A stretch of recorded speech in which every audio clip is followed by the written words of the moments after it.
7व्या दिवसाची सेवा असल्या कारणाने गेली 6 दिवस तुम्ही जो काही प्रपंच केला, प्रपंच म्हणजे काय, ही जरी भक्ती असली तरी भक्ती आणि परमार्थ करण्यासाठी हा जो व्याप केला जातो याला प्रपंच असं म्हटल्या जातं. मग या प्रपंचाला सार्थक म्हणून काहीतरी केलं पाहिजे. हा प्रपंच कुठंतरी जाऊन पूर्ण झाला पाहिजे.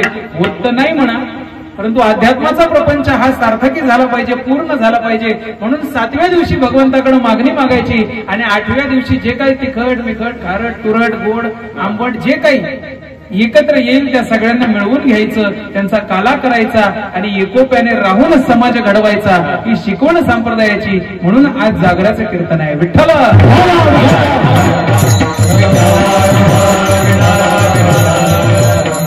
आज देवाकडे मागायचंय. मागायचं तर काय, आपण मागणारे कोण आहे, आपण मागायला गेलो तर काय मागतो हे आपल्या सगळ्यांना माहिती आहे.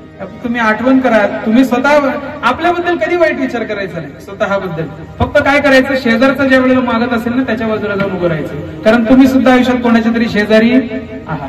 तुम्ही इथून काडी लावायला सुरुवात करा, शेवटी का होईना ती काडी तुमच्या घरापर्यंत आल्याशिवाय राहत तुमच्यापर्यंत नाही येणार. घाबरू नका. देवाकडे मागणी मागणारे आपण एवढे चतुर आहोत, 11 रुपयाचं नारळ ठेवायचं आणि 11 पिढ्या कमी पडतील एवढं मागायचं. परंतु त्या पंगतीमध्ये साधू संत बसत नाही, कारण 7 पिढ्यांची सेवा एकत्र आलेली आणि कैक पटीने ओझं भगवंताच्या मस्तकावर का महाराजांनी दर्शनाला जावं.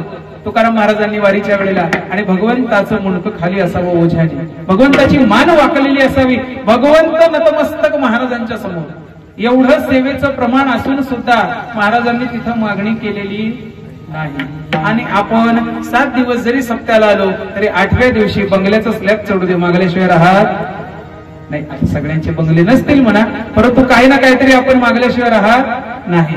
परंतु भगवंताकडे काय मागावं, कसं मागावं आणि किती चतुराईने मागावं हे साधू संत शिकवतात. नाही तर देव प्रसन्न झाला आणि तंबाखूला चुना मागितला. विठ्ठल